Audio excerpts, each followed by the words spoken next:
This podcast is a member of the Voices of Wrestling Podcasting Network. Visit voicesofwrestling.com to hear the rest of our great podcasts, as well as show reviews, columns, opinions, and updates across the world of wrestling.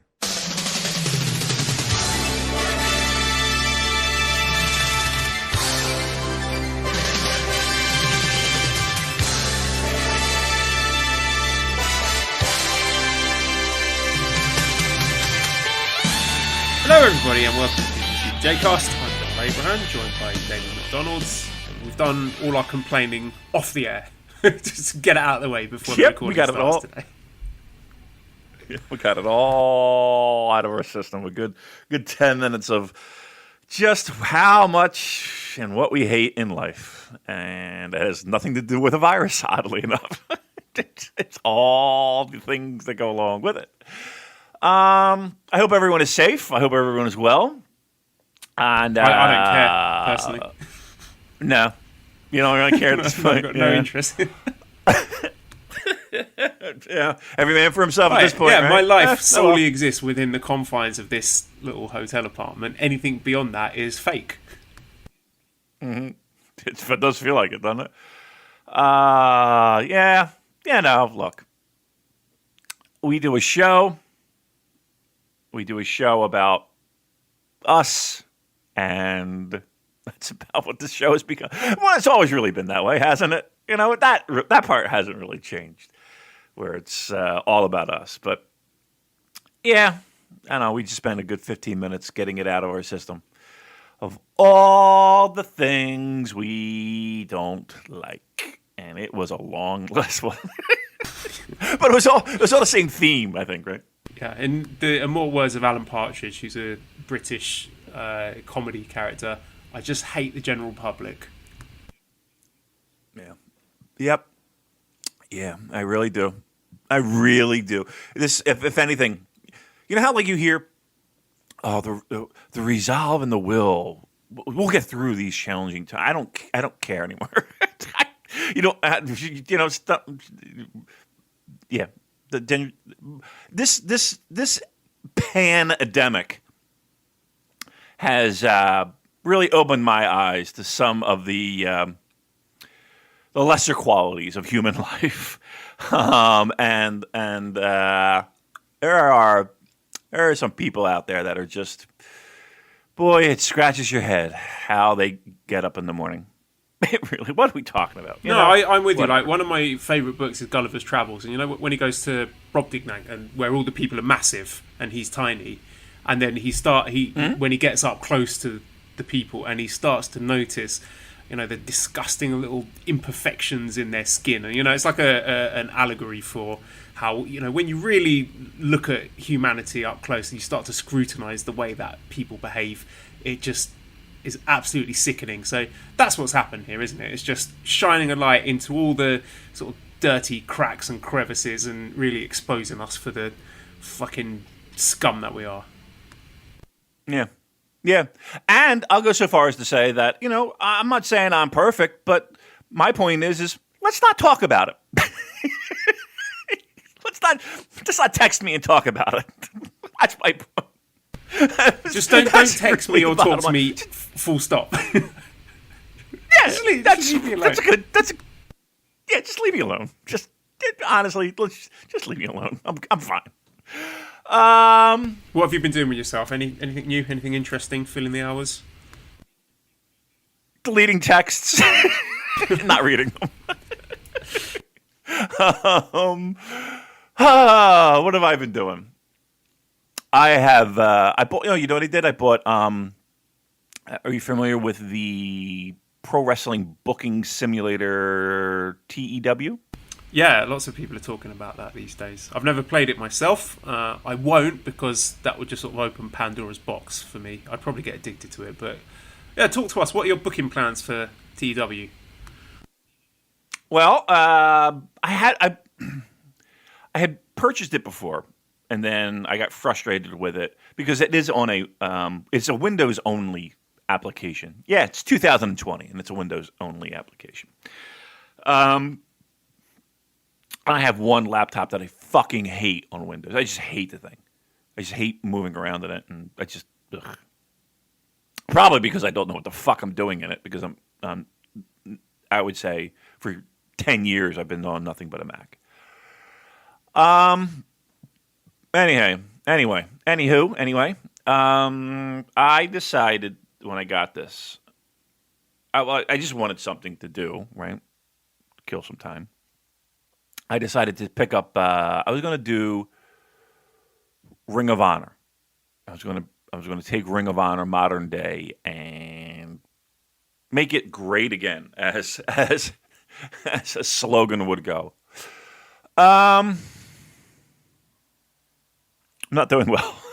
I'm about $200,000 in the red. What were some of your big ideas? What were you thinking? I'm going to do this to turn the fortunes of this company around. Well, I didn't really have a great concept on the financials of the game. So it was my understanding that if I signed somebody and didn't use them on a show, they weren't getting paid. But lo and behold, that everybody on my roster, no matter if I paid them or if they were on the show or weren't on the show, were getting paid. So that was a nice little blow. You got Brock Lesnar sitting on the shelf with his annual contract. It was not that bad. I used all my top talent, but I used them. That's for sure. So that's number one. Number two, the idea of running shows. So I would have a daily or a weekly TV show, an hour that I would book, and then one big show a month, right? So fine, no problem. But I was running TV tapings live every week, and the production costs of that were tremendous. So I found out, I can book 3 shows, book a venue, pay the production costs once, instead of doing, and taping 3 shows instead of doing live show, and taking on the costs of those 3 shows every time, right? So you book 3 shows, and it made my life a little bit easier too, because I just booked 3 shows and then away we go, and I was done for like a month leading up to my big show. So I kind of got I got a hold of that concept literally like 2 days ago. So I was like, okay. Who were the guys that I brought in? I brought in, right now, Roosh was leaving. He gave notice. And that was one thing in the beginning. Like, all my guys were leaving because everybody was on a handshake deal. They have handshake deals, exclusive contracts, all kinds of shit. So everybody was leaving. So Marty Scurll, leaving. Jeff Cobb, leaving. Roosh, leaving. Jay Lethal, part of my tag team champions with Gresham, leaving. What the fuck? I'm like, everybody's signing everybody. I was like, what the fuck? So then I had to think, all right, well, I got to sign people. All right, I can't do these fucking handshakes because people are walking out the door. Signed Joe Doring of All Japan fame to feud with Bubba Ray, because I had to have Bubba Ray Bully Ray, whatever the fuck. I had to have him win my title. Fuck me. Because this is a dark timeline. Because Roosh was leaving. He gave fucking notice. I had fucking 20 days. Was there no one better you could have put on than Bully Ray? But no. Who? I mean, who was I going to put it on? Fucking Gresham. Silas Young? He was my tag champ. Make him your Ring of Honor champ. No wonder your promotion's going down the toilet, Damon. You're putting a wait, hear me out. Okay, come on. I'll bite my tongue. Okay, but I put it on him, right? But his scores, like the things that kind of indicate if you're doing well or over with the crowd and all that shit, that he was one of my top guys. So I'm like, all right, I was just literally going to put it on him and get it off him as quickly as possible because I didn't want it to happen. He was carrying my fucking shows. So I was like, all right, I'll leave it on him for a little bit. Anyhow, the guys I signed, I wound up signing Carl Anderson. I wound up signing Zach Sabre Jr. I wound up signing, I guess they're calling him Dax Harwood from Revival. I only have one of them. I only have one. The other one's signed with AEW. Ridiculous.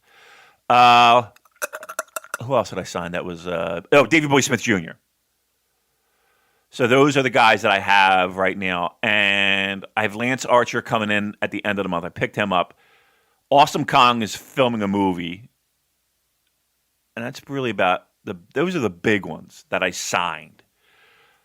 But yeah, I didn't have my finances in order. So right now I'm just scrambling, trying to save money. So anyway, nobody gives a fuck. Fantasy booking we're talking about here. But it is fun. I think you should get it, Joe. I think you should get it. It's fun. It is fun. I'm not going to lie. There's different mods. So there's different way, like right out of the box. It's not set up for you to play in real world scenarios. Like you have to then install a mod that somebody else created. But some of them are really in depth, and some of them are really. There's some talented fucking people involved in this. I'm using a mod. What am I doing? Killing the Business is the one I'm using right now. The Killing the Business mod. I'm dying because I want one from the 80s. I want to start in the 80s. I want to start like 84, 85 and take a territory and do the same thing. Nobody's got one out yet that works with the newer version of this game. So hurry up, somebody to do that. But yeah, I'm really getting into it. Here's the thing too. They have some people mod where like there's a screen where you get your news and your updates and everything. And some of them are generic. Some people skin it so that it's real legitimate websites. And one of them is Voices of Wrestling.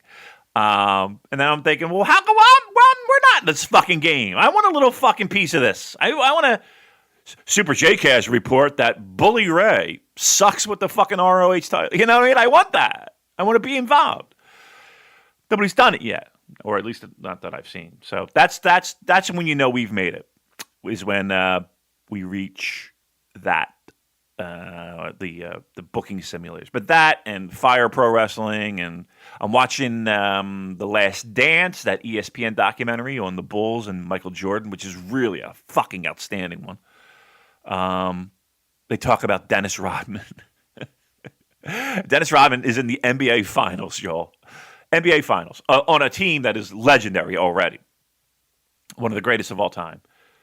Dennis Rodman, the day before, I think it was Game 3, decides, he's going to be on WCW Nitro with the NWO. And the Bulls are like, what? And the NBA is like, what is he doing?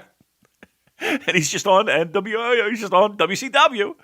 And then he flies out that night, goes back to play in the game the next night. Fucking unbelievable. So great.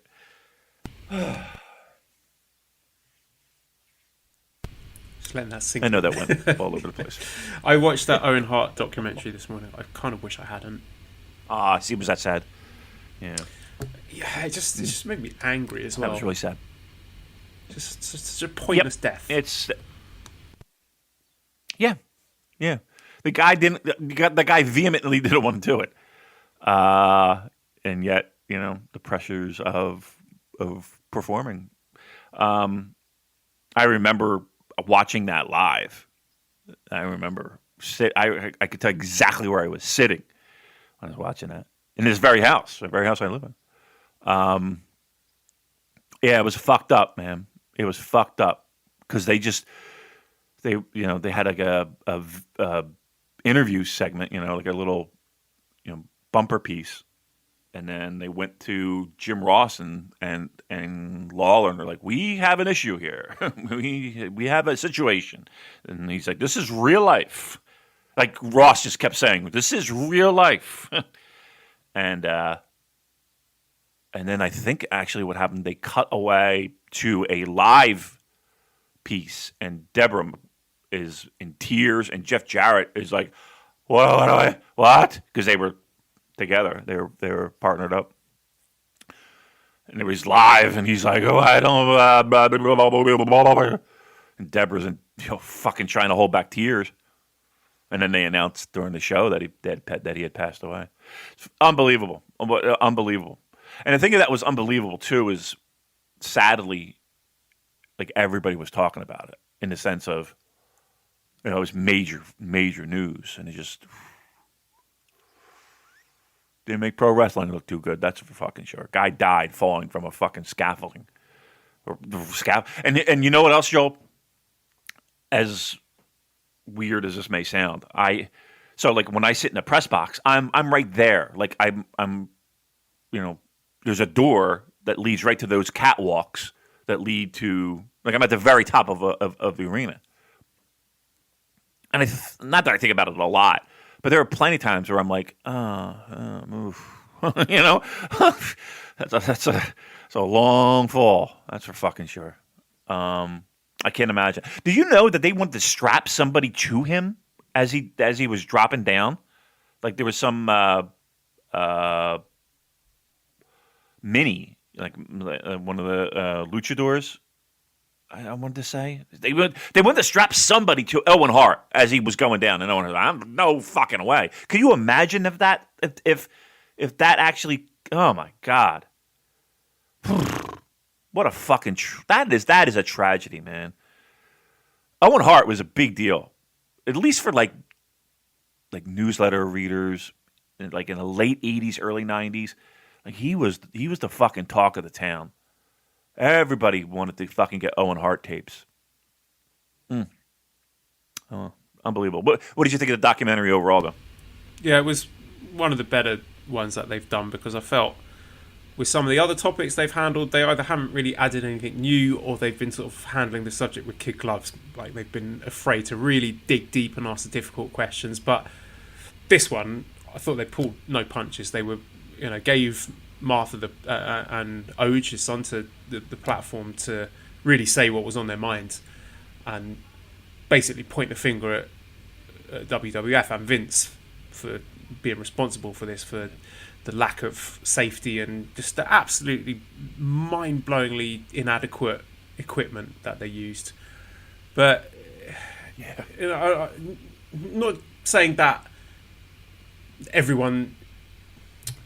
Not articulating myself well. Basically, what really got to me was being the fact that I am a father now, and seeing all the videos and photos and stuff with him and his little kids, together at Christmas, and like leaving them behind, and those kids growing up without a dad is just because wrestling is full of a lot of shitheads. There are a lot of really bad people in this business, but it seemed that Owen was one of the good ones, and just absolutely gut-wrenching stuff to see, just the devastation left by his untimely passing. Yeah. And the weird thing about it is that he was so good, but yet everybody that you hear from, it was like he did everything in his power to not do it.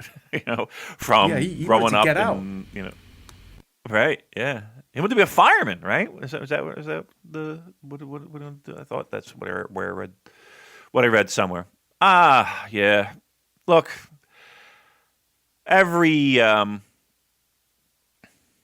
sport has their dark side, and pro wrestling, it just feels like a lot of these, like my friends are really watching these documentaries more so because they like the documentary aspect than the pro wrestling, mind you.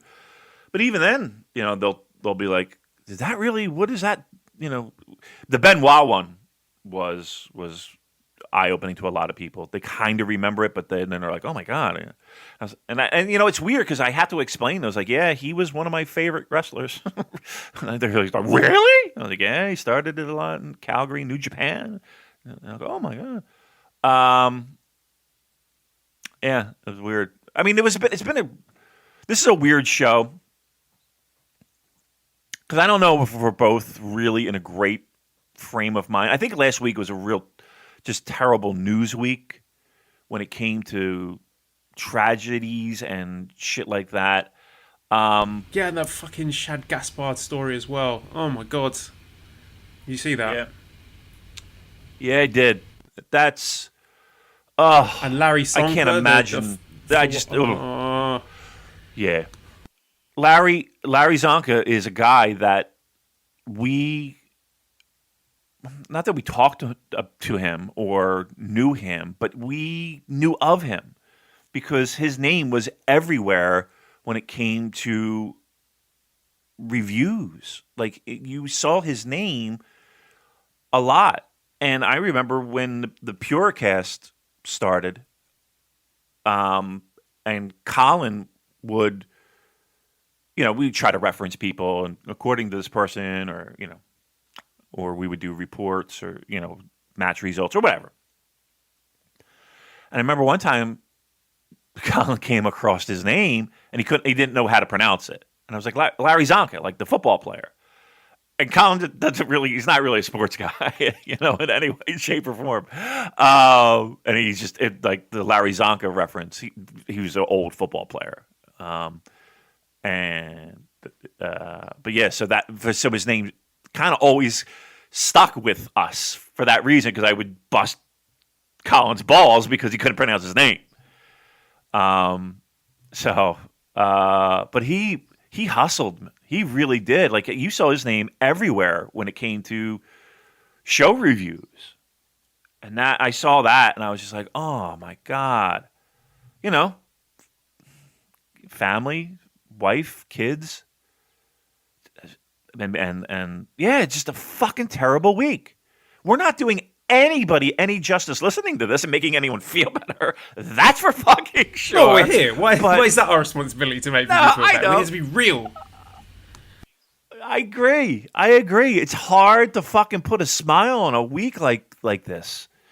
Yeah, you were. It felt like you were just clamoring for some good news, and you're hanging on hope with other sports sort of opening up, and we have a pretty big holiday weekend right around the corner here that everybody's gearing up for, and they're opening beaches and shit, and everybody's kind of walking on eggshells. Oh, yeah, that'll end well, I'm sure.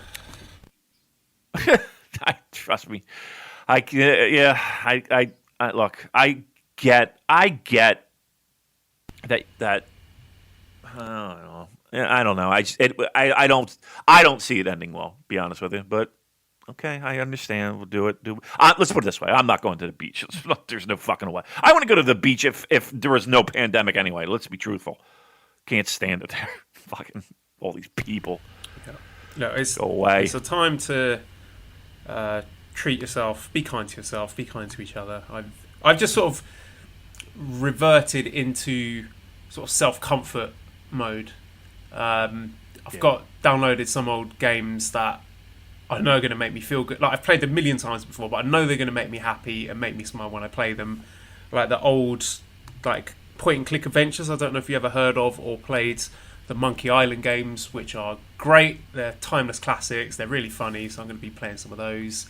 And I've just been watching like old kids' TV. There was this show that there was on in the UK when I was little called Knightmare.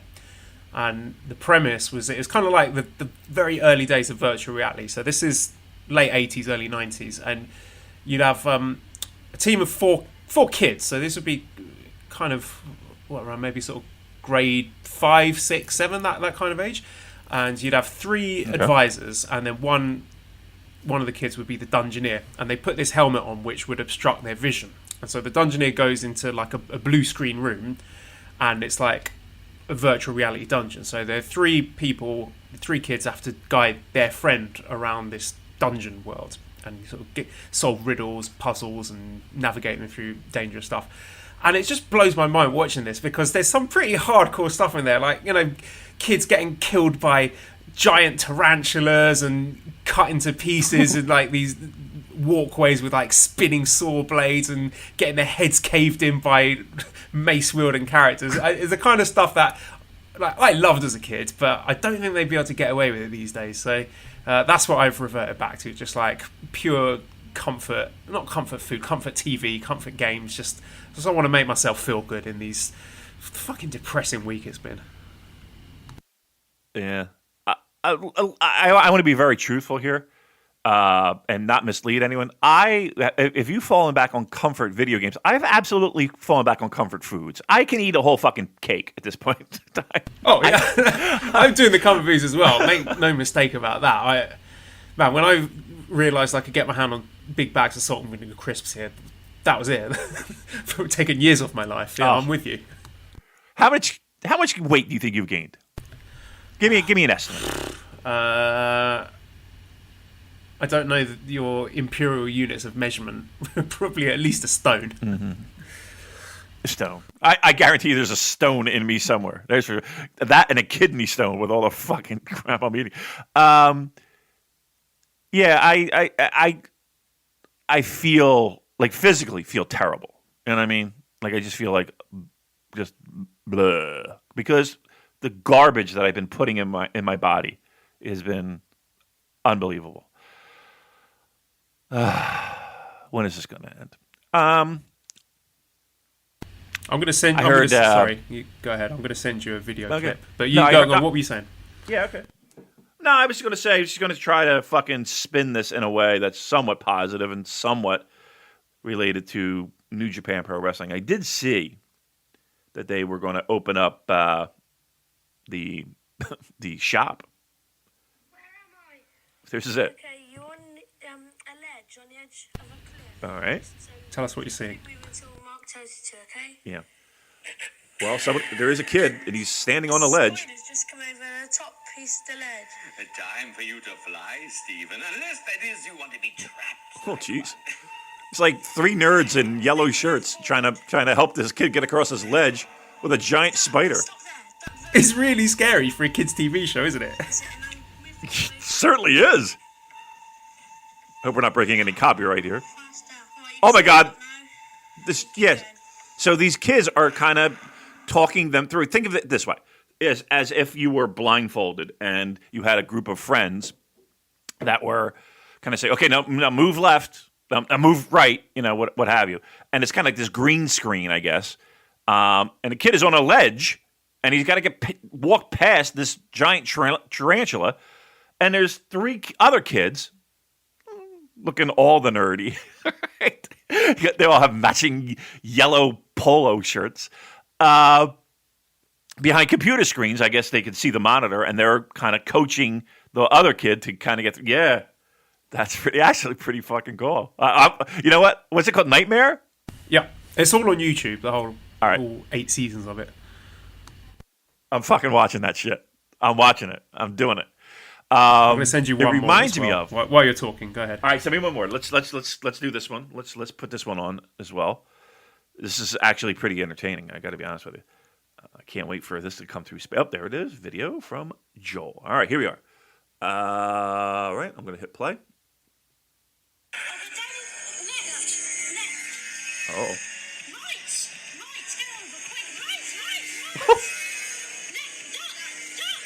All right, so let me set the scene here. Giant, like a giant walkway, almost like a tube that when you go down to the subway or underground, if you will. And there's these giant buzzsaws. Are they blades that are this kid has to dodge, moving left and right as the kids are coaching them. The other kids are coaching them. All right, let's see a little bit more here. Oh! He got whacked. See, when I grew up, Damon, knowing the difference between your left and right was a matter of life and death. Knowledge counted back then. It sure did. Holy fuck. That kid he gets hit with this blade and blood just covers the entire screen and drips down, indicating his demise. You're dead. Yeah, I'm watching all that shit. It reminds me of... This will be a non-pro wrestling podcast, by the way. Can we agree with that? There would be no pro wrestling talk today. That's fine by me. Seriously, we should do that one week. Can we just pause the classic watch on, which I'm enjoying, but maybe just pause it for 1 week and just talk about stuff that we like. Just have an off-topic week. Yeah, I love it. Maybe it's this week because let's be truthful, the matches that we saw weren't always that great. We, in the day, so New York, we would get 2 New York channels. And these New York channels were kind of like super stations. WOR Channel 9 and WPIX Channel 11 out of New York. And Channel 11 had this one thing, early 80s, Joel, early 80s, where it was like during the kids' cartoon block. And what you would do is you would mail in a postcard, and if they picked you, you would be on the air. You would call. You would be on your phone, and you would be very similar to this, controlling video game that you would be seeing on your screen, you'd be broadcasted live during this segment. And they had like little Space Invader games where ship would come into your scope. It's like first person kind of thing. You're driving this ship, and it was kind of like Space Invaders would fly into your scope. And to shoot, you would say into your phone, "Pix, right? So, for WPIX to indicate I'm shooting now. So you would just turn on the show and he'd be like, "Pick this kid. All right, here's Billy Bob Jones from Passaic, New Jersey. Billy, we're going to be playing Space Invaders right now. You ready?" And he's like, "Yes, I'm ready." And here we go. "All right, Billy, here we go." And Billy, 3, 2, and here comes the thing. And he's like, "Picks, picks, picks, picks." And all you would hear is picks. And it's just terrible. But you got to look him up because they were horrible. I think they had a football game. He'd be like, "Picks," and he'd throw. "Oh, Billy didn't get a touchdown. But you did win a version of Kit Kats," or I don't fucking know. Why am I talking about this? But people who are my age might remember the WPIX picks video game segments. If you do, give us a call at 1-800. What are we doing? This podcast stinks. Yeah, I just want to talk about nostalgia. So we'll keep that in our locker for a future. Actually, I'll tell you what, we do have something that I thought was quite fun here. Luis asked, did either of you buy any of the new wave of NJPW figures from Super 7? Have you seen these? It's the LIJ series. Yeah, I did. I saw the Bushi one. Looked pretty amazing. Actually, all of them looked pretty amazing. Evil one looked pretty great. Hiromu's looked a little bit off, but overall, they're pretty great. No Sonata, though, right? No? Yeah, what'd you make of that? Is it a contractual thing? Don't know. Or maybe they just admit that he's a failure. His push will be aborted, and he'll be back in the undercard where he belongs when the television resumes. Yep. Back in the basement with you. You know what? Back to Wrestle 1 with you. Sonata. How do you think this is going to work out with travel? That's my biggest concern when it comes to this. Is how are we? I mean, I know they're going to do individual shows. L.A. At the dojo, and they'll do some shows with the people that are in Japan, but it's going to be a while before we see people flying around, right, Joel? I mean, we've got this thing, this 14-day. Well, you're living it, for Christ's sake. Like, how are they going to get people into these shows? Is like, and then do you test them? And then how? Like, just the logistics of it is just like, I think about it for baseball, and I think about it for traditional sports. And we know pro wrestling is really behind the fucking 8 ball when it comes to that. Like, I just don't... Like, are they just going to be like, it's pro wrestling, just get in the country and we'll get you on the show? You know what I mean? Like, I hope not, but, like, what are they going to test every day? Like, how is this going to work? I'm going to be blunt, Damon. I don't care. I don't want to think about that. Just tell me when it's up on NJPW World. Tell me what time it starts, and I'll be there. All the... hand-wringing and prognosticating logistics. I'm just absolutely sick of it. Because it's all you get. Every time I listen to any other podcast, football, that's all they talk about. And the wrestling, that's all they're talking about. And I just... Right, nobody knows. No, can we just say nobody knows, right? They don't know. How the fuck are we going to know? They don't know. I agree. What do you want to talk about? I'll tell you what, no, this is funny. So, about one of your classic watch-along matches, Chris Hanks on Twitter says, Hogan versus Abdullah, a tonic for the troubling period we're in, a heart back to a more innocent time when 2 huge, sweaty and bloodied men could go rampaging through a live crowd. I'll tell you why. You want me to pull back the curtain here? Yeah, well, do you want the context? Do you want the why? Manabu notes first, or you want to tell us why you picked this match first? Well, I'll tell you why I picked the match. I mean, we don't even have to get into the watch along at this point, but there is a method to my madness here. I just wanted an easier segue to share with you my Abdullah the Butcher stories. Okay, because I was watching this match and I was like, okay, first one, okay, yeah, this is interesting, and then there's a walk and brawl, and then the walk and brawl continues, and then it's finished, and I was like, what? What the fuck did I just watch?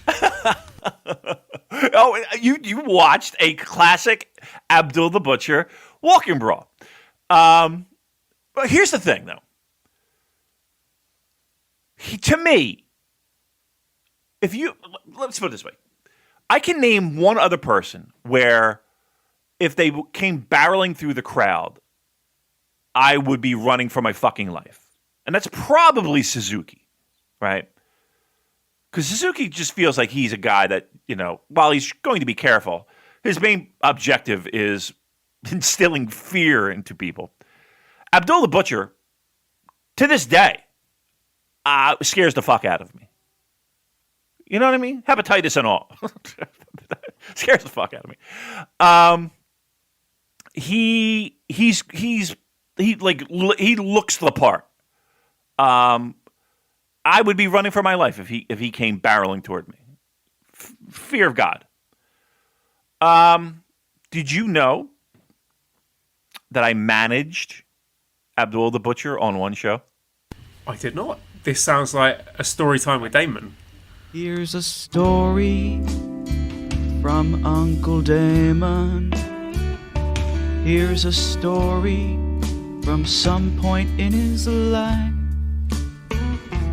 Here's a story from Uncle Damon. And it may be about wrestling, or perhaps include his wife. I love that music. It's so fucking great. Andrew, by the way, Andrew Rich, he has been, if there's been a bright light through all this, it's Andrew Rich and his wit, and he's a genius. Can I just put that out there? Andrew Rich is a fucking genius. Some of the stuff he puts out there is unbelievably funny. What a funny dude. Yeah, I managed. Go read a book from time to time. Big reader? Is that what you're trying to tell me? I was just poking fun at our favourite friend from Up Rocks. Actually, I don't know if she still writes them, but we love you, Andrew. Yeah. Yeah. So it was on a show.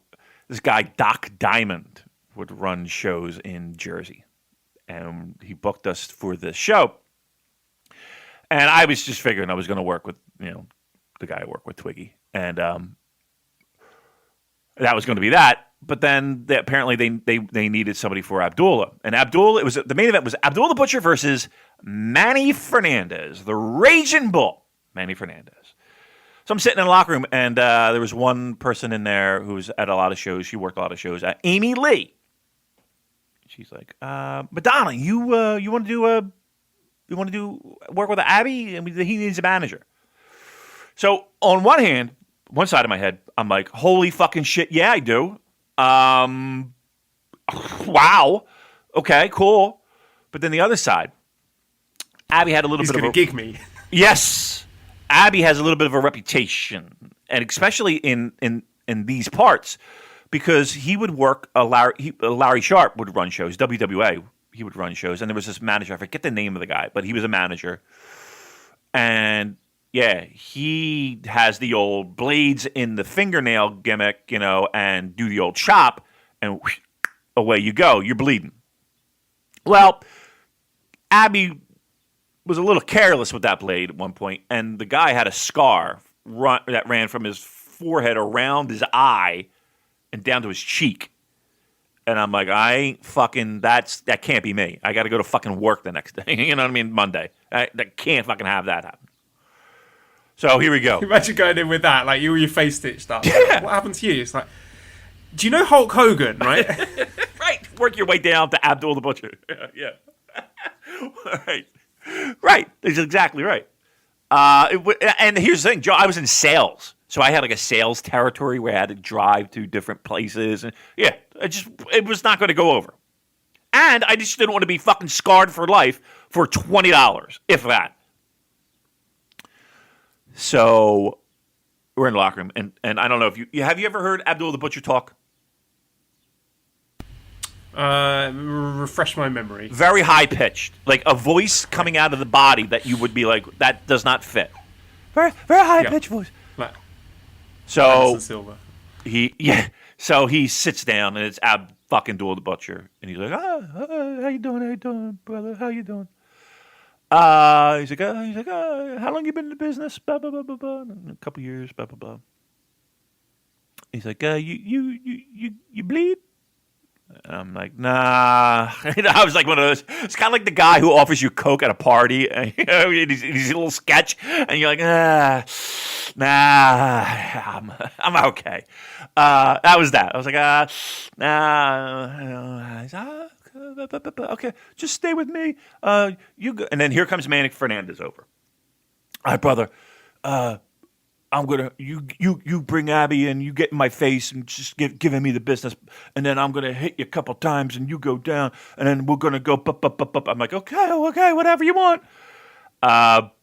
Here comes the match. Sorry, let me just get this clear. Your role is to be on the same side as Abdullah the Butcher. So Correct. even though you are representing him, you think there's a real danger that he's going to try and cut you anyway. Yes, absolutely. Yep. Because as we're having this conversation, mind you, Joel, he is in the process of putting said blades around his finger, taping them up, and he looks like fucking. He looks like Edward Scissorhands at this point. So did you say to him, whoa, I said no? And he's like, oh no, this is just for eating my dinner later. Don't worry about this. I always do this. It makes me feel comfortable. Okay, does it? I'm not. So here we go. And the guy I'm with, Twiggy, Anthony, he's like, yeah, we're outside. So already I've got the Benny Hill theme music playing in my head as this match. Please do, because all right, so he's looking at me, right, and he's excited. We're excited. I'm like, oh my god, imagine fucking Abdullah the Butcher. It's fucking crazy, isn't it? Yeah, it's crazy. So here comes. I lead him out, and I had this white towel that I put over my head for I don't know whatever reason. That was a mistake. Well, right. So I'm like, I don't even know why, to be quite frank. I don't know why, but I just wound up managing it. So we're hitting the ring. We get in the ring.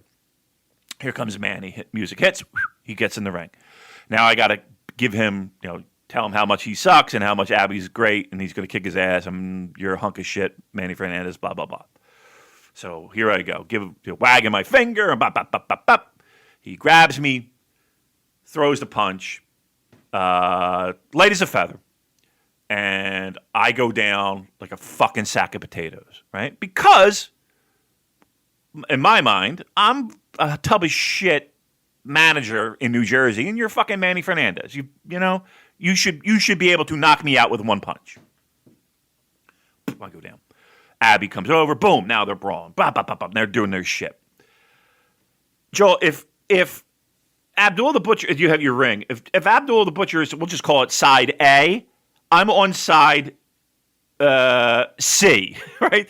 If I'm on the complete opposite side, anywhere they go brawling into the crowd. Right, so you're just like the living embodiment of a geometry word problem, right? Yep. What is the maximum distance that Damon can keep from Abdullah at any given moment? And still be considered involved in the match. Yes. And I see, like, my friends are looking out the door, and some of them even left the locker room just to see how I do it. And they're cracking up because they're like, they know what I'm doing. They know I'm just staying the fuck away. And it was that the entire match, right? So they would go up in the crowd, and I would just kind of take the ref. The ref would be like, come on, get him back into the ring. And I would go up. I think it was Mike Keener, actually, who was the ref of ECW fame. I would get up, and I would just be like, Mike, I am like, you know how you're just pantomime yelling, but I'm actually saying, Mike, I'm not getting in fucking 10 feet of these maniacs. And he's laughing, and I'm laughing. Like a strap match, but in reverse. You won't go any nearer than about 10 feet to this guy. Right. It's the social distance match. So they do their thing. Blah, blah, blah, blah. Now here they come back. They're coming back, and I'm like, okay, here we go.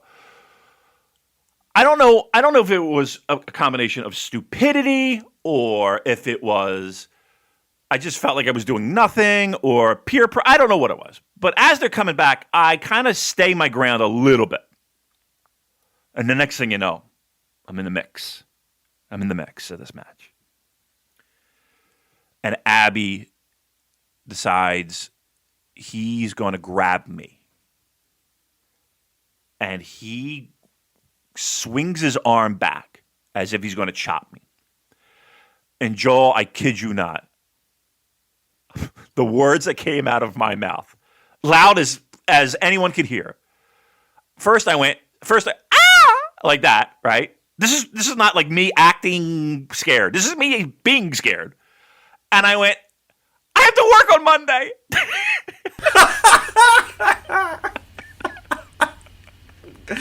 Not the face. I've got a photo shoot with Vision Express. I swear I said, I had to work on Monday. And he hit me, but he didn't, like, he just hit me. And then I went down, and then I just ran away. As far away again. I have to work on afterwards. Monday. That was that's me protecting the business right there. And then another one, being that we're here with Abdullah the Butcher, we worked the. Wait, sorry, did you see him after the match? Did you have to answer for your cowardice? So after the match, he was fine with it. You know, he was like, "Oh, good job, brother, good job." And then Manny, doing the same thing. Oh, yeah, that was good, man. But even man Fernandez was like, you're a big guy. You should have, you could have taken more punches from me in the beginning. Why'd you go down? I was like, and I actually said, sir, I'm a dope from New Jersey managing a wrestler. You are Manny Fernandez. You punch me, I go down. And he's like, oh, I appreciate that.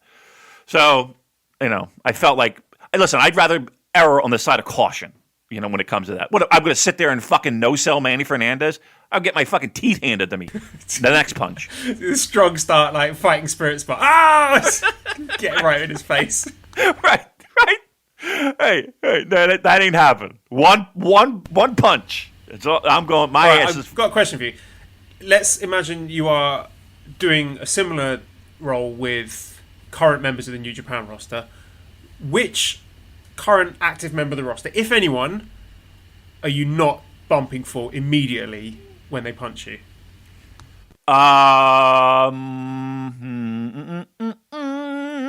Kevin Kelly. Chris So Charlton. how many Kevin Kelly punches he's Chris Charlton. I'll no-sell that guy.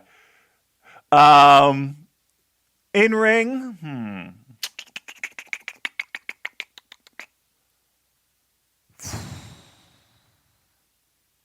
Oh man, I tell you, I truth be told, that'd be very disrespectful if you no-sold that. Who would I no-sell? Yano. Not no-sell, but you're doing the mental calculations and thinking, maybe I'll take like 2 or 3 punches. I'll act a bit dazed and staggered before I take the back bump. Yano. Maybe Yano. Even though in real life he would totally fucking just break every bone in my body. Maybe. Can you imagine that? So he hits you with a punch, and then you kind of sort of stagger, look a bit dazed, and then you look in his face, and then all the love disappears from his eyes. The comedy's gone, and he's just looking at you like, you fucking disrespectful piece of shit. Yep. How fucking dare you no-sell the attacks of an established championship holding wrestler like myself. Yep, that guy. Potatoes, you for real. That guy will make your life miserable at that point. You're in for a long night, I guarantee you, because everything's going to be laid in a little bit extra snug, I bet. That's for fucking sure. How about you? Are you no-selling anybody? Just thinking, like, who would be the bottom-ranked wrestlers? Even someone who normally eats the pins. Like a Yujiro or Doki or Young Lions or the dads. I don't know. Yeah, they touch me, I'm fucking flying. Right. I don't give a fuck who it is, because anybody even at least at that level, they're Yeah, I'm not fucking around with that. I'm trying to think of like who would. There's no one. I was thinking maybe Ibushi, because at least he seems a little bit, I don't know, maybe a little bit more forgiving when it comes to that kind of stuff. So maybe him, but honestly, no. Like I said, I was going down for Manny Fernandez. No ifs, ands, or buts. My ass took the quickest. I look like fucking Dynamite Kid the way I hit that fucking canvas. I just bang down. So anyway, we went to the NWA's, I want to say 50th anniversary or 60th anniversary. We went to Charlotte, North Carolina for this show. And we drove down. And oh my God, we were in, you remember, what's his name? Fred Richards, was it? I wonder what promotion was it in Japan? Was it FMW or was it Wing or one of those promotions where there was an evil ref gimmick?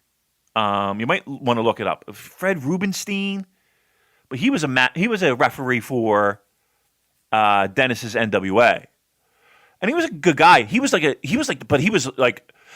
real funny guy, but he was like a real guy you wouldn't want to fuck with because he was like in the union, like he was like a union head of like the transit authority in New York or some shit, or like a lawyer. Like he just seemed like a guy that was like knew people who knew people. And we drove down with him. It was me, Twiggy, somebody else. We drove down. And I've never been more afraid in a car ride in my entire life. This fucking guy, Fred, who, again, we always were cool, but he drove like a maniac, Joel. We're doing 120, 130 on I-95. I'm like, can we slow down a little bit? He's just zoom driving this fucking SUV. We get there. Abby's on the show, and a guy who we knew drove down just to see if he could get on the show. Biggie Biggs, and Abby's like, I need people to run in. We're gonna do running. Everybody's gonna pull me off. Blah blah blah. But I'm gonna gig you. And this was his shot to get on the show. And he's looking at us like, should I do this fucking shit? And we're like, nope. I said, how much are they paying you? He's like, $25, $20, if that. And I was like, you're gonna fucking have this guy cut you for 20 fucking bucks just to say you were on this show? I'm like, you don't do this. Anyway, he gets a bunch of people to do it. And the way that the backstage was set up, everybody's all crammed into this one fucking room. And after this match, here comes Abdul doing his whole fucking gimmick. And blood is going everywhere. Fucking everybody's just like, oh, what the fuck? When I'm talking blood, I'm talking blood on the wall. Like, he's just doing his entire thing. I guess there were Japanese media there. I don't know, man. But like, he didn't turn that fucking shit off anytime soon. And he's banging. I'm imagining like the scene from The Shining when the elevator doors open and there's like this wave of blood coming out. It was, and everybody's like, "Hey, what the fuck?" And it was everywhere. It was just so fucking gross. And Tommy Young, the referee from NWA fame, Jim Crockett Promotions, was there, and he's got that fucking Tommy Young Kermit the Frog face, like, what the fuck? And he just looks at me and Twiggy, and he's like, boys, just make sure you save your money. And he walks out the room. Like, he's just disgusted. He's trying to coach us to get the fuck out while you can. Save your money and get out. Good times, Joe. All right, there you go. There's story time with Damon. That killed a couple minutes, right? Some Abdullah the Butcher story. Right, so this is a match that you chose for our watch along, which was Hulk Hogan versus Abdullah the Butcher from May 26, 1982 in the Osaka Prefectural Gymnasium. So, context for this, please go follow Manabu on Twitter at SJ Manabu. So he says, in 1970, Abdullah came to Japan for the first time. He was invited by Japan Pro Wrestling Alliance. He was always Giant Baba's best opponent, so after Baba started All Japan, he was invited by Baba. Match against the Funks in All Japan was well known. Malibu provides links for all these matches, so definitely worth checking out. He became kind of a symbol of a heel wrestler together with Tiger Jeet Singh in the early 80s Japanese pro wrestling scene. His popularity was more than just that, and he's put a link to an Abdullah the Butcher TV commercials from Japan. And so for much more money, he moved to New Japan, and there's more match links here. He says, unfortunately, his fight style didn't fit with Strong Style. Hogan versus Butcher was weird matchmaking. So, I mean, when I started watching this match, first of all, I always get impressed with the way in these older matches they do less but get more out of it. So, like, for example, a shove in this match gets a big pop from the crowd. And just like the little facial expressions from Abdullah, like just the uncertainty, like, oh, maybe I've bitten off more than I can chew here. And I thought, okay, we're going to get a story here with whether or not Hogan can lift Abdullah, can he slam him, and just like an amazing feat of strength to even just to be able to pick him up from the bear hug position. But it was kind of like a weird glimpse into like a parallel universe where Hogan becomes the big babyface Western star of New Japan, because like he looks like $1 million here, and the crowd are really into him. And then Abdullah just starts cutting Hogan open, and he's got like, is it a plastic fork or something in his hand? It's like jabbing in the eye, and it's really nasty. It's horrible, and he's like, Hogan's pissing blood everywhere. Referee's totally cool with it. He's just like, yep, keep going, lads. This is good stuff. And then my favourite spot in the match, the lariat spot. So Hogan Irish whips Abdullah into the ropes, and then hits him with a running lariat. And then Abdullah rotates 90 degrees with his arms up in the air on his tiptoes and then falls flat on his back. And it's one of the best things that I've ever seen in a wrestling match. Like, that was an Inoki level lariat bump. And then, yeah, as I said before, there's a very long walk and brawl, and that's it. That's the match. Welcome to 1982 New Japan Pro Wrestling. You didn't like it? No, I did like it. It was really fun, but I was expecting it. I probably should have known better, but I was expecting to get back in the ring at some point. But I've probably seen enough of these matches with these big names to know the politics involved, that there are a lot of non-finishes in them. But yeah, just for a little glimpse into early 80s stuff, and very, very different from the other 80s matches that we've done on our classic watch along. So yeah, I enjoyed it, definitely. It was strange, but fun. I see. Here's the thing. We make fun of the walk and brawl, and I think the walk and brawl. Everybody knows that that's an Abdullah the Butcher staple. I appreciate the walk and brawl a little bit more from a guy like Abby, because to me, he's one guy that, like, he is a fearful looking gentleman, who, if he's charging toward you, yeah, you're shitting your pants. You get the fuck out of Dodge. To this day, I would be afraid of him. He lived the part.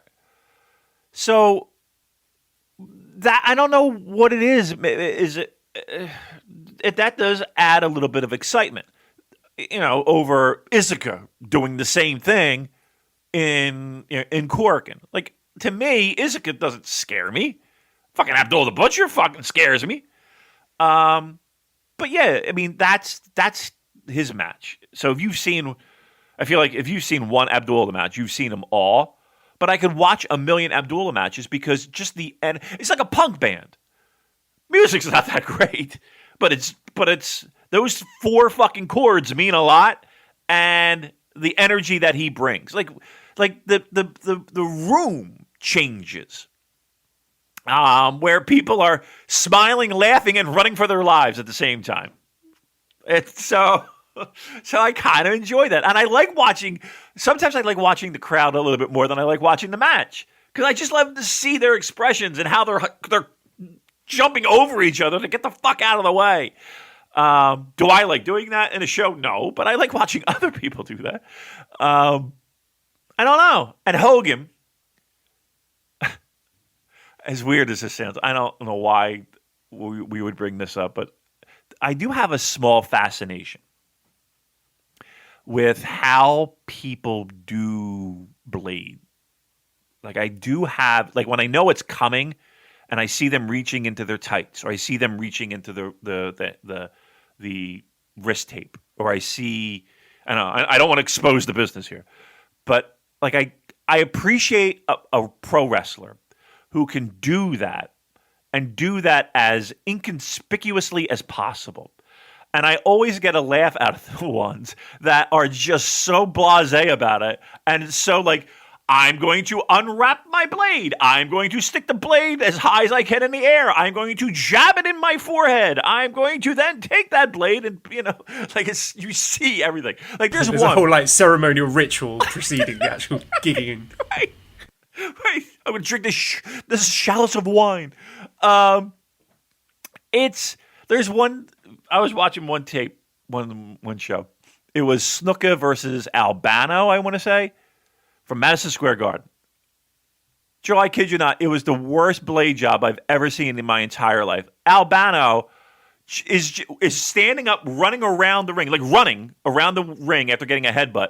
And it's like, you ever see that fucking video online where it's the kid, he's outside, and the mom's or whatever it is like, Johnny, what do you have? And he goes, a knife! A knife! Goes, right, no! That's exactly what it is. It's Albano running with a blade in his hand, slicing his head.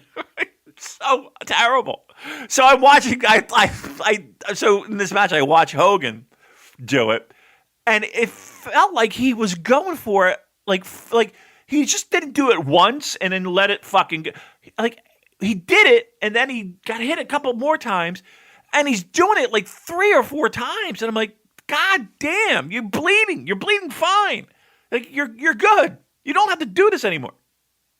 Every fucking time. And then he got knocked out of the ring, and I was waiting for him to pass it to one of the young boys that were at ringside, and he didn't. He put it back in his tights. Put it back in his tights. I saw one match, and I always would hear about guys who would do that, and then they would put the blade in their mouth.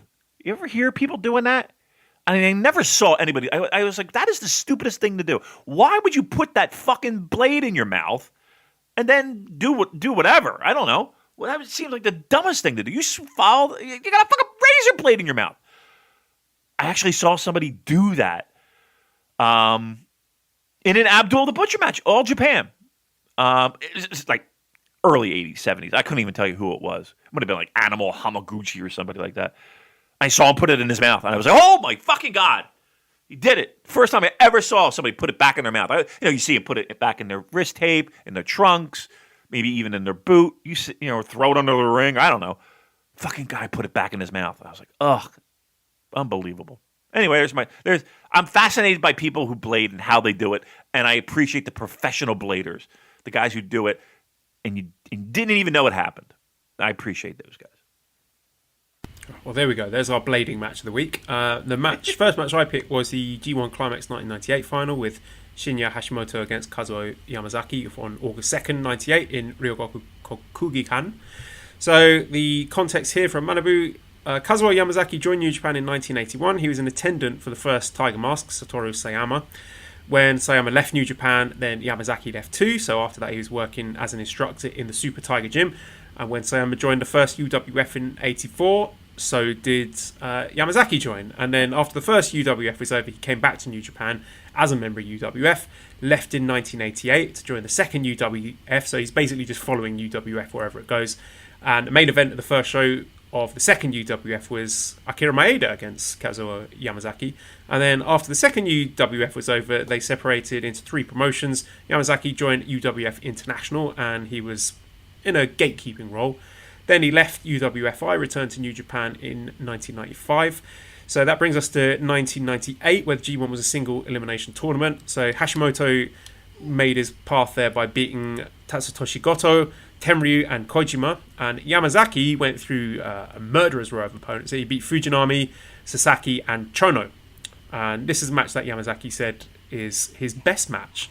So that sets the table for us. This G1 actually featured Rick Bogner, the fake Razor Ramon. There was a very good episode of W.H. Park's Cruel Summer about this, which is worth listening to.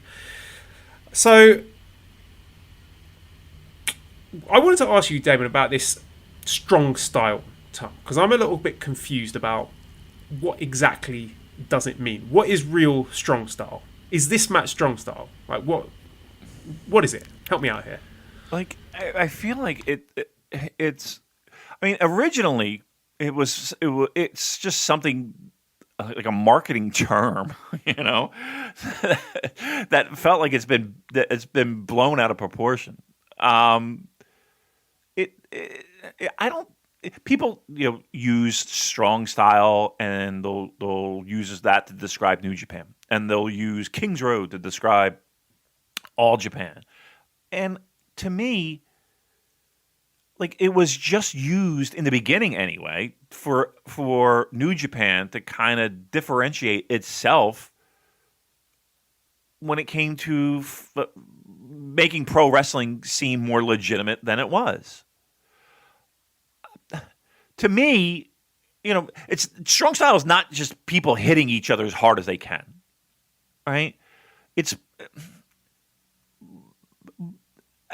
But it's not this. I think it's more of an idea and a marketing idea than it is necessarily even a wrestling style. Is strong style hard hitting? I guess, but that's what New Japan was and is. No, I wouldn't consider this strong style, whatever that means. Like, it's like, to me, when someone says, "All right, well, so what is strong style?" To me, it's making pro wrestling feel as legitimate as possible, but still maintaining pro wrestling. Whereas I think like UWF and stuff like that, matches are predetermined, but like you're losing a lot of the pro wrestling element. So it's a question that I don't even know if there's an answer to. Does that make any sense? Like, I just don't think it's a. Like, nobody's going up to anybody and be like, "Okay, I need you to wrestle strong style." Like, okay, you want like what? Okay, so it's a moot point. There's no. To me, it is. I mean, to you, is it? Is there? No, I see a lot of people arguing about it, and whether or not current New Japan is that strong style or is it more King's Road, and I was just wanting to get your 2 cents on it. But like, people have said like King's Road is even more influenced by American pro wrestling than, say, strong style. I'm going to be truthful. I don't really. I hate to say it, I really don't see that much difference. Is there really a lot of difference? I don't know. That's what I was asking you. I'm coming from a place of complete ignorance here. So I'm going to move away from this question because it's rapidly losing interest in it. What do you think? Bigger question here. What do you think of Shinya Hashimoto's aesthetic? As WH Park would say, the karate fat Elvis. I love it. Because here's the thing. At the end of the day, the guy is a fucking badass. I actually do. And I think it helps. Like, to me, Hashimoto is one of those guys that stands out from the pack just because of the way he looks. Like, you take all those guys from that era, whether it be Chono, whether it be Muda, whether it be Hase, whether it be whomever. Like, to me, Hashimoto stands out with that look. And it's not the most aesthetically pleasing body, right? He's not chiseled, but he's thick. And here's the thing too. I think a lot, and it's just my perception of it. I think a lot of to that time period, they appreciate, and this might have something to do with sumo, but I think I appreciate that kind of thick guy as being strong, as opposed to the chiseled Lex Luger being strong when it comes to Japanese pro wrestling at that time. Like, I just think that people appreciated more of a Steve Williams or a Road Warrior Animal. I mean, big guys, thick guys, though, as opposed to Rick Rude, Lex Luger, guys who were chiseled to show that they were powerful and strong. Yeah, I agree. And I think part of the fact that helps is the way that Hashimoto looks like he could beat the shit out of you. So he could. That always helps. Yeah. Yep. So, right, back to this match then. It's the final. It's part of like a wider narrative within the G1 as a whole, because you've got little story threads that play into this match. So Yamazaki, like I mentioned, the people he beat, he's getting a big push here. He's beating all the top guys on his way to the final. And he won all of his matches quickly. He won each of them with a different submission maneuver. And Hashimoto, for his part, he was the only one of the three Musketeers to have never won the G1. And then earlier this night, Kojima had injured Hashimoto's knee in their semi-final match, just minutes before. Well, I don't know how long before it was, but the same night, basically. So these storylines all come into play here, and I think they help create a lot of crowd excitement. Crowd absolutely love Hashimoto here.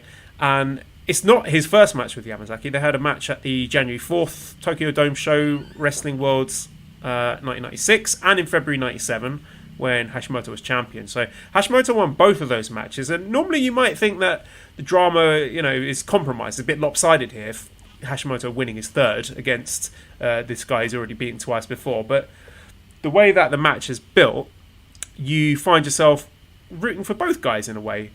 And you get early on, like, Yamazaki's submission threat established. He's, going for the Kimura lock. Hashimoto escapes and out the ring, and he's regrouping, thinking like, how am I going to win this one? And he feels like an underdog, despite their relative positions at the start of the G1, and that he's got 2 wins over him already. And I just love Hashimoto's moveset, like the karate chops to the neck, just amazing. The strikes, it's so stiff. We don't see enough karate chops in pro wrestling these days. And the bulk of this match is just kicks and chops. Like, Yamazaki's really laying in the leg kicks on account of Hashimoto's injury. Reminding me a bit of Marco Huas against Paul Varlans from UFC 7 back in 1995. And Hashimoto had a really cool leg sweep that was straight out of Mortal Kombat. And I just really like how Hashimoto was selling his own leg after throwing a kick. So he lands a kick and then he winces. He's like, oh, fuck, I shouldn't have done that. And his selling was really good throughout the whole match. There were some couple of moments where he screams in a believable way, and he actually stops using the kicks. He sticks to the chops after that, which made sense. And I like Yamazaki using the basement drop kick to the left knee to turn the tide in his favour. And like I said with previous matches, the moves are used sparingly here for great effect. There's no spectacular athletic sequences here. It's all simple moves, like a DDT, a dragon screw, which of course is Muto's big move, a plancha.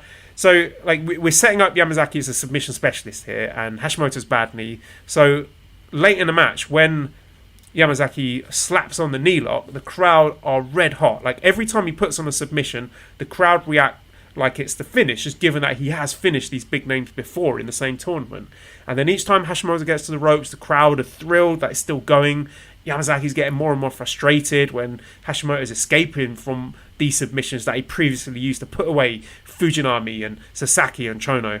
And then when Yamazaki breaks out this new, the fourth submission move, the leg lock, with Hashimoto's bad knee, you really buy that this is going to be Yamazaki finally getting his win over Hashimoto. So I found it like a really dramatic turnaround when Hashimoto made his comeback, and we've got the sequence with the Enziguri, the reverse DDT, absolutely beautiful elbow drop for such a big man, and then he screams to the crowd, and the crowd are going nuts, they're losing their minds, and then an absolutely devastating looking vertical drop brainbuster from Hashimoto. And it's a really simple match. There's no fancy moves, and it's relatively short. I always love a short match, but it was just beautifully told. Like, both guys beating the crap out of each other, great drama, the crowd made it feel really special, and then there's mutual respect at the end.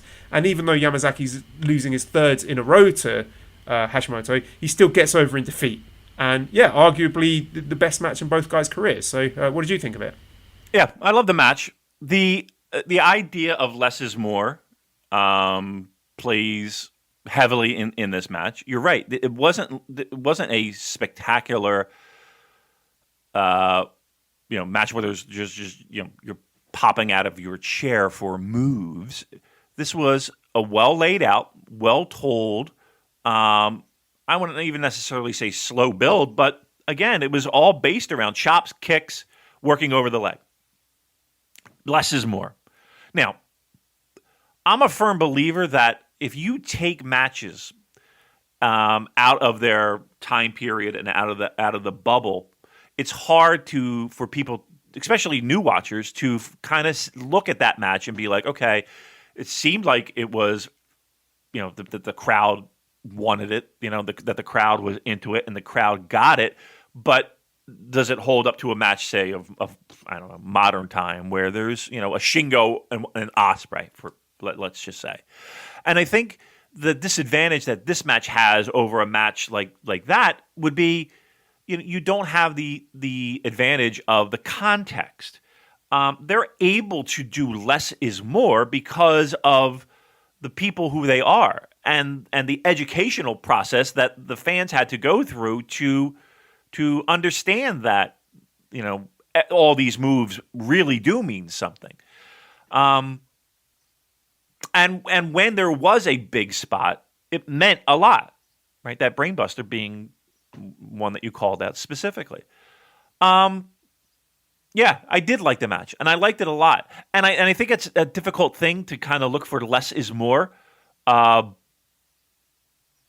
especially when it's out of context. But I still think that this match delivered in that even if new people and new fans and people who see this match for the first time and may not understand 100% the context that's involved here can still appreciate what they're seeing.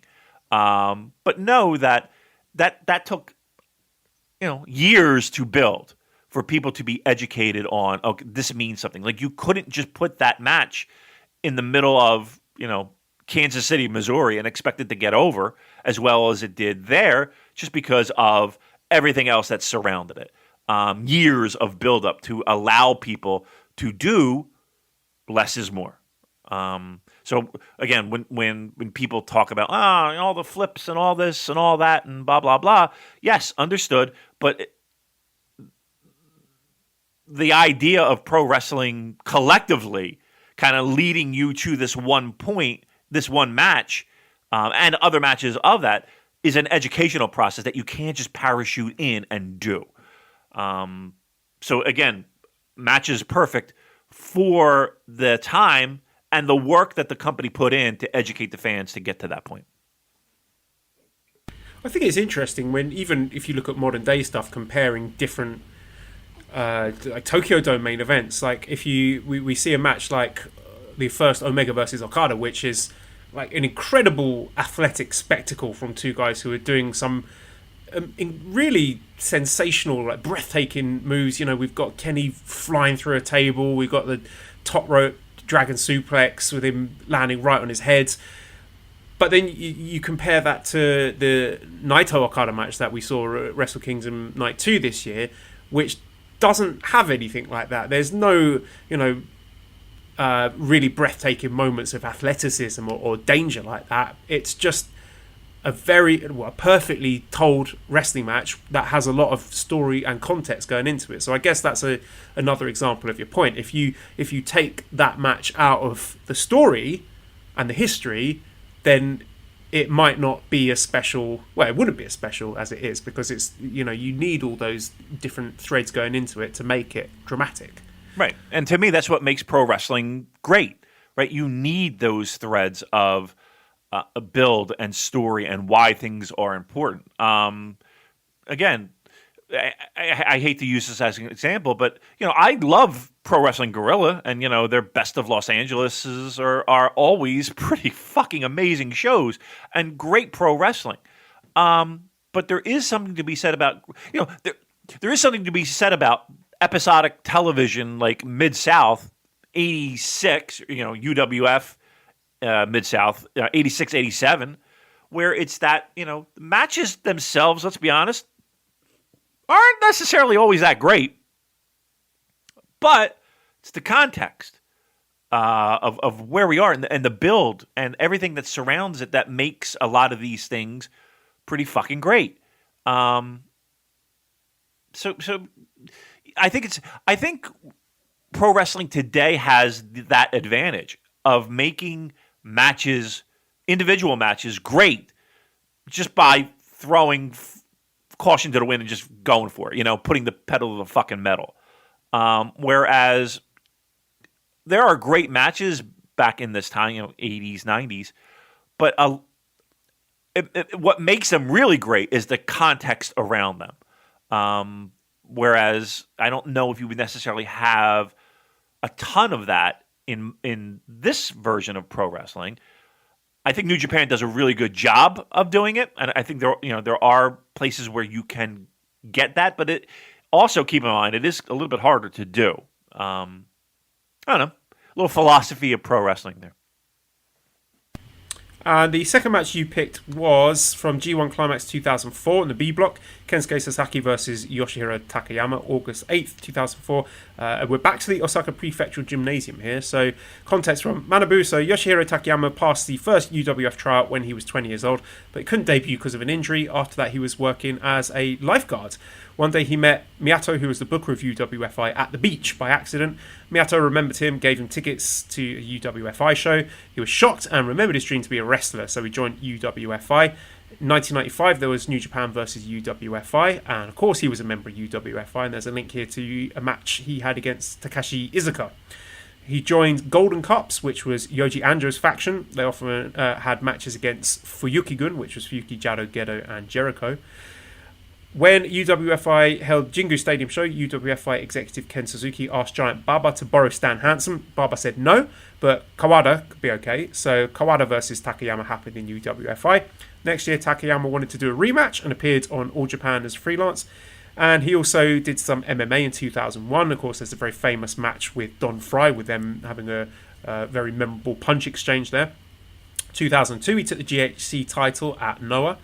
And he finally took the IWGP title in 2003. January 4th, 2004 at the Tokyo Dome, he had a match against Shinsuke Nakamura. So Sasaki versus Takayama at G1 Day 2 in 2004 was the semi-final, the 8th match of this Osaka show. And the main event following this match was Nakamura versus Shibata. So I'll hand over to you, Damon. No doubt you're going to put yourself over yet again for your charity, your fundraising heroics several years ago. I jest. But yeah, you talk to me. Why did you pick this match? I love Takayama. He's a guy that, for me, I forget often how awesome he was. And I just needed to be reminded again. We talk a lot about strikes, and we talk a lot about kicks, a lot with 80s UWF style influence in New Japan. I don't know anyone who has perfected the art of those short, jabby knee strikes than Takayama. Everything he does looks like it hurts the other person tremendously. Like nothing looks unsnug. Everything looks heavy, and everything looks just beefy. He is also a guy that I would highly encourage just going on a YouTube, Daily Motion, whatever service you like. Go in a little black hole with Takayama and go back and watch some of those Pride things, some of those MMA things. There's a famous him and Bob Sapp was pretty famous actually, and Bob Sapp, the match starts, the place is going bonkers, right? And Bob Sapp, this is I'll put in air quotes, an MMA fight. Bob Sapp is in a 3-point football stance, and Takayama is in his fighting stance, and bell rings, boop, they run at each other and just start teeing off on each other. I was dying. So great. This match, again, is another one where I just needed to have him, to see him and remind myself of how just everything he did looked like it killed, and those knee strikes were big. I don't think this is the greatest match in the world. I thought this match was really good. Some of the suplexes were great from Sasuke. But yeah, I mean, look, everybody points their finger at that Don Fry match. I rewatched it this weekend. After I watched this match, I had to go on a little journey back in time, and that fucking match was just. Again, they start off, and it's just Hockey Fight Central with every punch connecting on each other's face. They take a little breather, and then for whatever reason, they're in a clinch. They're back at it. They just go back at it, swinging again for the fences. Great match. And Takayama's face gets totally fucked in that match. Don Fry, not so much. Not going to lie. Not so much. But yeah, I just needed to be reminded of him again. And how awesome he was, and how he's a big dude. He is a big fucking dude. And I don't know if he's just, I'll say it, he's an odd looking dude, isn't he? Like, he's an odd looking dude with the bleached hair and everything being just, like, it just looked like things look bigger than his body could handle at certain points, Yeah, I know people have said it before, but facially... Yes. And I guess to some extent with his physically, he reminds me of Yotasuji. They've got a similar face, haven't they? A bit. Yeah. And I get you. He's got like a really powerful aura about him, and he's quite slow but very purposeful. Like with his big heavy kicks, big boots, and like the way he bellows, it just adds weight to it. He's very physically imposing. It kind of reminds me of like old SNK fighting game bosses. Anyone who's played those, people like Rugal or Krauser, or as looking at him reminded me of Ashley Schaefer from Eastbound and Down. That was the greatest. That was the greatest. My plums. Could you feel the tension in the air in this G1 match? It's getting all swollen. The light hue to them, fresh and juicy, ready for picking. I swear now I'll never be able to see that and not think of Takayama. I originally, I definitely got the Flair vibes from him, right? That character, I definitely got the Flair vibes. But yeah, that is a good call by you with the bleached hair. Absolutely. There's something weird, like the juxtaposition of this really sort of majestic, long, platinum flowing locks, but this big fucking violent dude who's going to kick your head in. There's something about that just makes you kind of uneasy, but really works in the context of like prize fighting or wrestling. I think we need more wrestlers, particularly in New Japan, with long platinum blonde hair. Yeah, he's a colossus. You know what I mean? Like he's fucking. If he hits you, you're going to get fucking tossed. But you can find a way to get around. You know what I mean? He's a fucking colossus. Is merging the worlds right now. He's a colossus. Was it just me when I started watching this? Right at the start of the match, the camera zoomed straight in on Kensuke Sasaki's dick. Did you notice that as well? Did not. No. How was it? It's good. Yeah. I always enjoy that. So you asked me what I thought of the match. Like, I will always enjoy two big lads kicking 7 shades of shit out of each other, and maybe it's something we're missing in New Japan these days with Shibata not wrestling. I guess who's the best kicker in New Japan these days? It's someone like Kento, or maybe even Taichi. Ibushi's got nice kicks on him, but yeah, I think we're missing that here. But this match, like, you got all your favourites, chops, forearms, lariats, big boots, all of it's getting no-sold. It's pro wrestling comfort food, isn't it, Damon? Yeah. And like the little string of drool from Takayama's mouth. Sasaki's great. He's got a great crowd connection, really charismatic, gets the crowd fired up. He's a big man, but seeing him basically get manhandled in the end by Takayama was really impressive. And yeah, it's made me want to see some more Takayama. Yep, maybe we do that. Get some more of him, because he I don't know. There's something about him that I really enjoy, and again, I'm glad I picked it because it opened up that Pandora's box for more stuff from him. So let's think about adding him in to the mix when we do some more of these. All right, let's move on to our final match then, which I picked, and it is the World Tag League 2016 final with Great Bash Heel, Togi Makabe, Tomoaki Honma versus Gorillas of Destiny, Tama Tonga Tangaloa, December 10th, 2016. So let me get the context for you to set the scene for this wonderful match. So Makabe, let me go back here. So some information about Honma. So Tomoaki Honma had New Japan's tryout when he was in high school, didn't pass, but started training at Animal Hamaguchi's gym. Joined Big Japan in 97, so he was a deathmatch wrestler.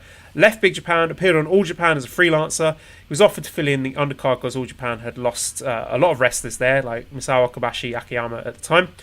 So he joined All Japan officially, but left in 2006, and then appeared on New Japan the next year as a member of GBH.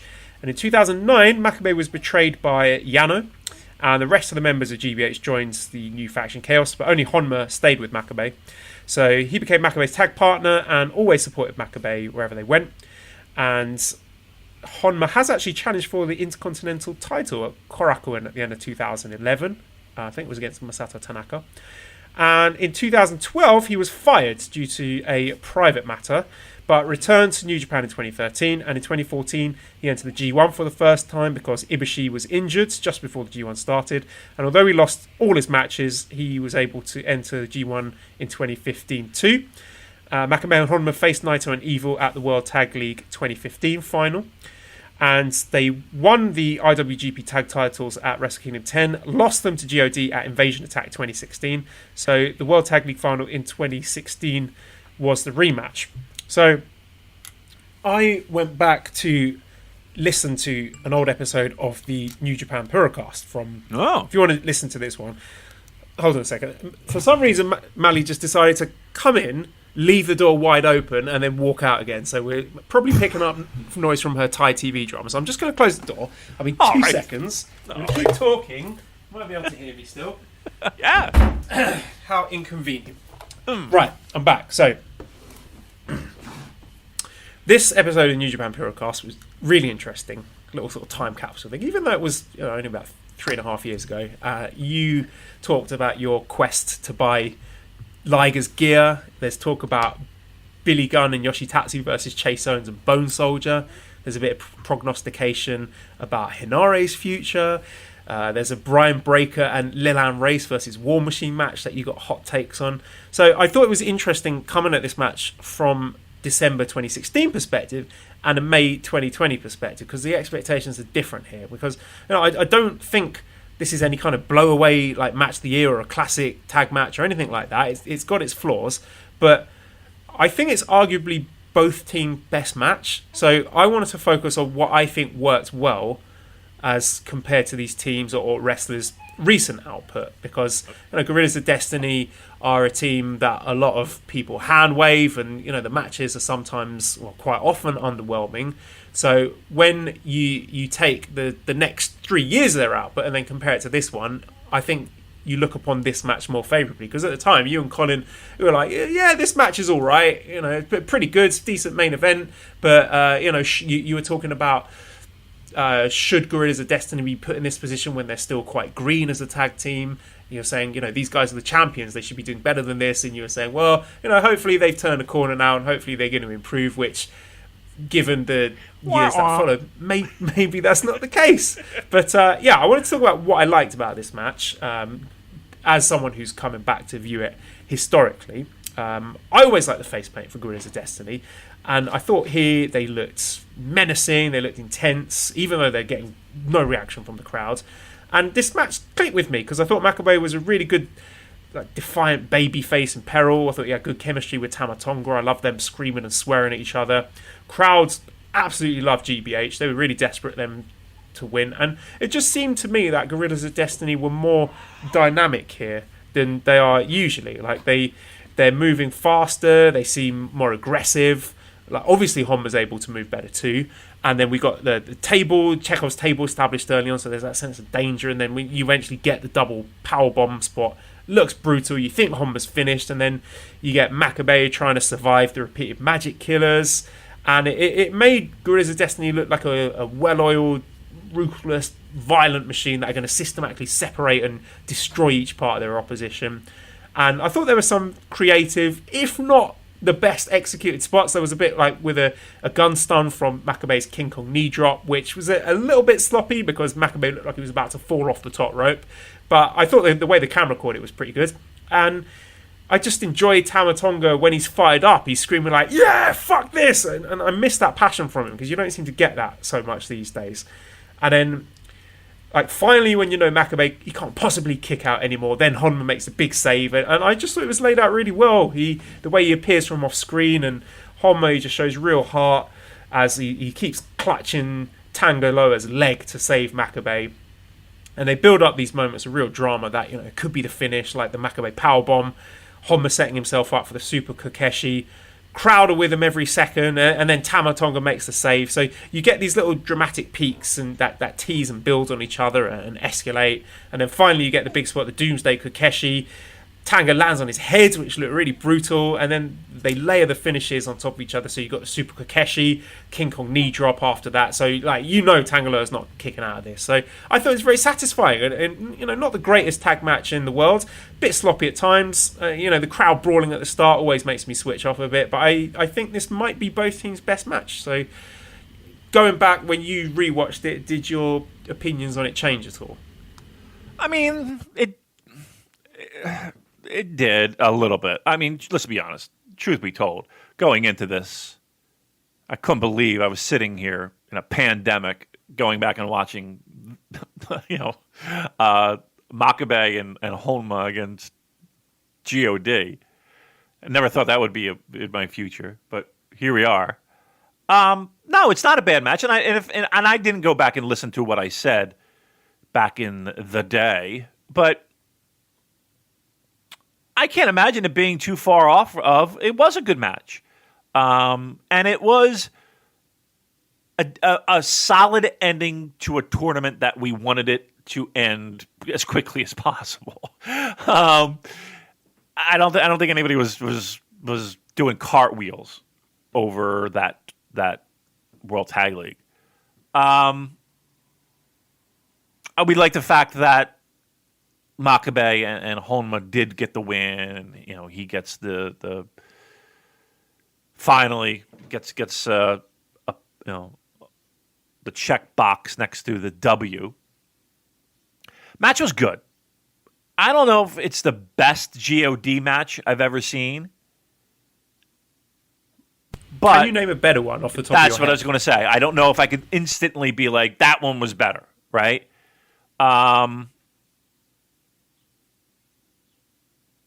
So maybe it is, and I think everything that you put into it, making it great, having that the people really wanting Makabe and Honma to win. I do like the hustle of God. It does seem like a little bit of that fire. I'm having a hard time remembering seeing that in recent years. I say it's in the top 3. And I don't know if I can sit here and be like, and say, yep, that match definitely beats it. That's far and away the best God match, right? That you could do with other wrestlers. So you have an argument that this is their best one. Again, I think top 3 is an easy call. But I think we're grading this though on a scale that like overall, this is not a great match, right? No, it's not. I'm definitely grading it on a curve, but I just thought it was an interesting one to go back and look at. And again, listening to your guys' takes on it from the time has kind of skewed my perspective on it now, because now it makes me kind of disappointed that God couldn't actually produce anything immediately noticeably better than this. Right. That's obviously right? disappointed Esther, because she's crying now. The wasted potential of Gorillas' Destiny. I know. Listen, I think the big question is, how did I sound? Did I sound good? Could you tell I was going to be a star? I think your audio quality has definitely improved. I don't know if you got some new gear since then. Probably, yeah. Yeah, I probably did. But I definitely honestly, listening to it, it made me miss Colin. And I do miss the New Japan podcast. Well, listen, I talked to Colin texts me. But usually it's never wrestling related. Never wrestling related when Colin texts me. It's let me see if I have my phone. I don't even know what the fuck we talk. And it's usually like two things. It's like text exchange, boom, boom, boom. Do you think he listens to TBJ Cast? No, he never mentions it. Let's put it that way. I don't think he watches a lot of pro wrestling. Period. Because I know when I was in Japan, he asked if I was in Japan, and he had mentioned he was going to watch Wrestle Kingdom, and he was impressed with it. So I'm pretty certain he saw that. I mean, in typical Colin fashion, Joel, he's very excited about Jesse Ventura and the idea of Jesse. Being a part of the was it the Green Party? Is it very excited about that? We know Colin is a massive Jesse Ventura fan, and he also let me know that I just want to. This is an actual text. I just want to let you know that my phone autocorrects salmon, the fish, as Damon. Oh, that's sweet. Right? So that's the kind of stuff. That's our exchanges. Yeah. So we were both pretty. We texted a lot when we were both excited about the idea of Andrew Yang. So we both had a little bit of exchanges back and forth when it came to that. And then we talk like hair metal bands, like just randomly. He'll just send me like a Poison Cry Tough. That was kind of like Colin and I's song. That was our song, Poison Cry Tough. Because it's fucking awesome. We would just and Van Halen, old Van Halen stuff. So yeah, Colin's a great dude. I miss. I only saw Colin in the flesh twice. We met up in Las Vegas for that Ring of Honor New Japan show, and then the first time I met him was at Hammerstein for that Ring of Honor. He had an extra ticket. I only met him twice. So here you go. All right, 3 times. Yeah, 2 times in Tokyo, 1 time in New York. Right. Yeah, you beat him.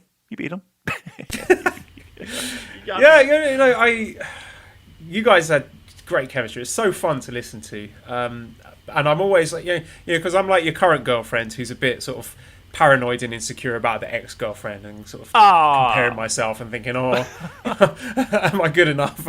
Or is he secretly pining after the ex?